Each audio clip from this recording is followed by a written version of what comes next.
नमस्कार दोस्तों, कैसे आप सभी का मेरे YouTube चैनल पर स्वागत है। आज की वीडियो में हम बात करेंगे जो एसएससी सीजीएल प्री अभी हुआ है 9 से 27 सितंबर के बीच में। इसमें मेंस कब होगा, इसमें एसएससी कितने गुना बच्चों को बुलाएगी और जो हमारा एग्ज़ाम का लेवल रहा है उसके हिसाब से अगर आपका इतना स्कोर है तो आपको मेंस की तैयारी करनी चाहिए। इस वीडियो पे इन्हीं चीज़ों के बारे में बात करेंगे। वीडियो स्टार्ट करने से पहले अगर आप चैनल पर नए हैं तो कृपया चैनल को लाइक, शेयर और सब्सक्राइब ज़रूर करें। आइए स्टार्ट करते हैं। जैसे कि दोस्तों आपको पता है कि एसएससी सीजीएल का प्री 9 से 26 सितंबर के बीच में डेली 3 शिफ्ट हुई हैं, तो यानी 36 शिफ्ट में हमारा एग्ज़ाम हुआ है। टोटल जो फॉर्म फिल हुए थे हमारे सीजीएल में वो अराउंड 34 लाख हुए थे। तो जहाँ तक एक रफ आइडिया है, जो हर बार की एवरेज आती है 15 से 17 लाख इतने बच्चों ने प्री एग्ज़ाम दिया होगा। 15 से 17 लाख एक छोटे संख्या नहीं है, बहुत ज़्यादा हो जाती है। तो 15 से 17 लाख ने तो ज़रूर एग्ज़ाम दिया हुआ है। अब बात करते हैं इसमें से एसएससी कितने गुना बच्चों को बुलाएगा। जब एसएससी ने मेंस का पैटर्न शुरू किया था, नए वाला जो अभी चल रहा है, स्टार्टिंग का जो ईयर था उसमें उसने बहुत ज़्यादा बच्चों को बुला लिया था, जो परसेंटेज होती है कि वैकेंसी के कंपैरिजन में। लेकिन उसके बाद में उसने करेक्शन करते हुए जो नेक्स्ट वैकेंसी थी उसमें 10% को ही बुलाया था। तो अब जहाँ तक उम्मीद है कि एसएससी 10% जो बच्चे हैं उन्हीं को मेंस के लिए बुलाएगा। तो अप्रोक्स अराउंड अभी 17,000 हमारे पास ऑफिशियल वैकेंसी हैं, 17,000 कुछ। तो मेरे ख्याल से आप 1,70,000 के आसपास एसएससी मेंस के लिए बुलाएगा। मैक्सिमम टू मैक्सिमम 2 लाख तक पहुंच सकता है, लेकिन 1,70,000 के आसपास, क्योंकि एसएससी को भी भीड़ जमा करके कोई फ़ायदा नहीं है ना। उसका भी तो काम जो ऊपर के हैं जिनसे वैल्यू बनती है उन्हीं में काम चलाएगा। वो ऐसे नहीं कि फालतू में बिना बात का पेपर लेगा।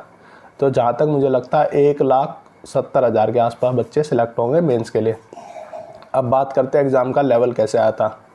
एग्ज़ाम का लेवल आप सभी को पता है, जब से टीसीएस आया है, चाहे सीपीओ हो, सीजीएल हो, एमटीएस हो, हर पेपर का वही लेवल देते हैं, कोई भी खास डिफरेंस नहीं है।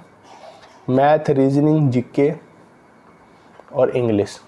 तो मैथ, रीजनिंग और इंग्लिश तो ऐसी है जिनमें ना तो कोई ज़्यादा बड़ी लीड ले सकता है, बस ये डिफरेंस आता है कौन गलती ज़्यादा कर गया। थोड़ा बहुत जो डिफरेंस क्रिएट होता है वो सिर्फ जीके सेक्शन में क्रिएट होता है, क्योंकि जीके ऐसी दे देते हैं जिसके फंस गई उसकी तो बल्ले बल्ले, और बाकी नहीं पता। चाहे आप कितनी भी तैयारी करके जाओ, करंट अफेयर आपने 1 साल भी तैयारी करी हो, लेकिन वहाँ जो आएगा वो आपको आएगा ही नहीं। तो इस वे में पेपर सेट हो रहा है कि जो भी लीड गेन कर रहा है वो सिर्फ जीके के बेस पे करेगा। बाकी एग्ज़ाम वही प्रीवियस ईयर, 1-2 क्वेश्चन थोड़े टिपिकल आ गए हों किसी शिफ्ट में। और एक चीज़ हो रहा है, हमें अपनी शिफ्ट हमेशा हार्ड ही लगेगी, ये एक नेचुरल फिनोमिना है। लेकिन ओवरऑल कंपैरिजन करें तो लगभग सेम ही एग्ज़ाम आता है जो हर साल आया, तो उससे कोई ख़ास इम्पैक्ट नहीं पड़ेगा। आज 25 सितंबर है, तो जब तक आपके पास ये वीडियो पहुंचेगी या तो एग्ज़ाम ओवर हो चुका होगा, वरना लास्ट शिफ्ट बचेगी। तो उससे कोई ज़्यादा इम्पैक्ट आना नहीं, क्योंकि 95% प्लस बच्चों ने एग्ज़ाम दे चुके हैं, तो उसी से चीज़ें डिसाइड होंगी। अब बात करते हैं एसएससी मेंस कब कराएगी। तो मोस्ट प्रोबेबली चांस है कि दिसंबर लास्ट के आसपास एसएससी अपना मेंस एग्ज़ाम कंडक्ट कराएगी। तो जिन बच्चों के जो रेंज मैं बताऊंगा, अगर इस रेंज में है तो आप अपने मेंस की तैयारी करें।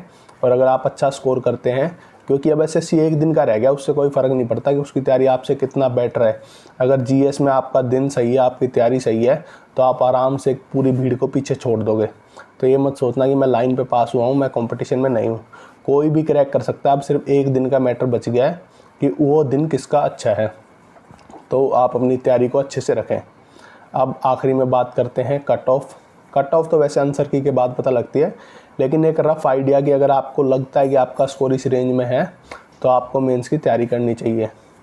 तो आपको बता, ये कट ऑफ वगैरह तो भाई आंसर की के बाद पता लगती हैं और डाटा आने के बाद पता लगती है, लेकिन एक रफ़ आइडिया सा लग जाता है अगर आपका इतना स्कोर है तो आपको मेंस की तैयारी करनी चाहिए। अब जैसे बात करें इस सीजीएल में, तो जनरल कैटेगरी में अगर आपके 135 ±5, अगर इतना स्कोर आपको लगता है कि मेरा है, तो आपको मेंस की ज़रूर तैयारी करनी चाहिए। आपका प्री आराम से क्लियर हो जाएगा। उसी तरह ओबीसी और ईडब्ल्यूएस, ओबीसी और ईडब्ल्यूएस में 125 ±5, अगर 125 ±5 हैं तो आपको मेंस की तैयारी करनी चाहिए। उसी तरह बात करें एससी कैटेगरी में 115 ±5, और एसटी कैटेगरी है उसमें 105 ±5। ये एक रेंज सी बता दी। अगर आपको ऐसा लगता है कि मेरे इस रेंज में नंबर है तो आपको मेंस की ज़रूर तैयारी करनी चाहिए, आपका आराम से प्री हो जाएगा। ये ना हो कि हम आखिरी तक वेट करते रह जाएं और सीधा प्री का जब रिजल्ट आएगा उसके बाद आप तैयारी स्टार्ट करो, फिर आप काफ़ी पीछे रह जाओगे। अब कुछ दोस्त कहेंगे, जैसे सीपीओ की मैंने जब बताया था रफ आइडिया एग्ज़ाम बेसिस पे, वो कहते सीपीओ का पेपर अब की बार हार्ड आया है, इतनी कट ऑफ नहीं जाएगी, इतनी नहीं जाएगी। तो जो रेंज बताई थी भाई वही गई। आपको लगता है कि पेपर हार्ड आया, लेकिन बच्चों का लेवल भी तो बढ़ रहा है हर साल। अब सीजीएल तो ऐसा एग्ज़ाम आ रहा है, उस पर डिपेंड नहीं करता कि आपका कितनी तैयारी अच्छी है, अब उस पर डिपेंड करता है कौन उस दिन गलतियां कम कर रहा है। क्योंकि ऐसी ऐसी चीज़ें आ रही हैं। पहले 2017 के टाइम पे था, पेपर ऐसा आता था बच्चों को कंसेप्ट ही नहीं पता होते थे, ट्रू डिस्काउंट ये सब छोड़ना ही पड़ता था। अब पेपर ऐसा आ रहा है, थोड़ा कैलकुलेटिव आ जाएगा, लेकिन ऐसा कुछ नहीं है कि कर नहीं पाओगे। तो कॉमन सेंस बेस्ड क्वेश्चन आ रहा है, बच्चों का आईक्यू लेवल काफ़ी स्ट्रॉन्ग है, जो नए बच्चे आ रहे हैं, तो इसलिए इतनी कट ऑफ तो भाई इसके आसपास जाएगी। असली कट ऑफ तो भाई आपको आंसर की के बाद बताएंगे, जो भी आएगा हमारे पास, अगर डाटा होगा तो बताऊंगा, वरना सीपीओ की तरह मैं सिर्फ एक रफ आइडिया बताता हूं। और सीपीओ में बिल्कुल एग्जैक्ट बताया था मैंने, क्योंकि हर चीज़ डाटा पे बेस नहीं करती, कुछ चीज़ ऐसी होती है जो हम डेली ऑब्जर्व करते हैं और वो चीज़ें सही जाती हैं। तो दोस्तों ये तो हमने बात करी एसएससी कितने गुना बच्चों को बुलाएगा, कब एंस एग्ज़ाम होगा और कितनी कट ऑफ का आइडिया। अब बात करते हैं, कुछ बच्चे इस चीज़ में कंफ्यूज होंगे, सीपीओ मेंस की तैयारी करें, सीपीओ फिजिकल की तैयारी करें या सीजीएल मेंस की तैयारी करें। तो भाइयों आपको पता आज के टाइम में हर चीज़ की आपको तैयारी करनी चाहिए। आपको टाइपिंग की भी तैयारी करनी है साथ के साथ में, और अगर आप वर्किंग नहीं है तो आप इस चीज़ का आराम से कर सकते हो। सीपीओ फिजिकल ये तो है नहीं है कि अब आप तैयारी शुरू करोगे, आपने 1.5-2 महीने से कर भी रखी होगी। अगर आप सीरियस एस्पिरेंट हैं तो उस तैयारी को एक टाइम रखें, अपने सीजीएल और सीपीओ दोनों की मेंस की तैयारी करो। इंग्लिश दोनों में सेम है, अगर आप सीपीओ की करते हो तो सीजीएल की भी ऑटोमेटिक आपकी तैयारी हो रही है। और ये कुछ महीनों की मेहनत होती है, उसके बाद के जो इन्जॉयमेंट है लाइफ की, उसके लिए हमें इतना त्याग तो करना पड़ेगा। अब कुछ कहेंगे हम थक गए, ये हो गया, तो वो सबके साथ होगा, आप अकेले नहीं हो जिसके साथ होगा। तो अपनी तैयारी को अच्छे ढंग से करें और अब की बार एक नौकरी अपने लिए या तो सीजीएल सीपीओ जहाँ भी आपको मिले वो सिक्योर करें। फिर उसके बाद आपके नखरे हो सकते हैं, भाई मैं यहाँ करूँगा यहाँ नहीं करूँगा। तो दोस्तों आज की वीडियो में इतना ही, हम मिलते हैं नेक्स्ट वीडियो में। और अगर आपको चैनल किसी भी वे में हेल्पफुल लगता है तो दोस्तों में शेयर करें, लाइक करें और सब्सक्राइब करें। धन्यवाद।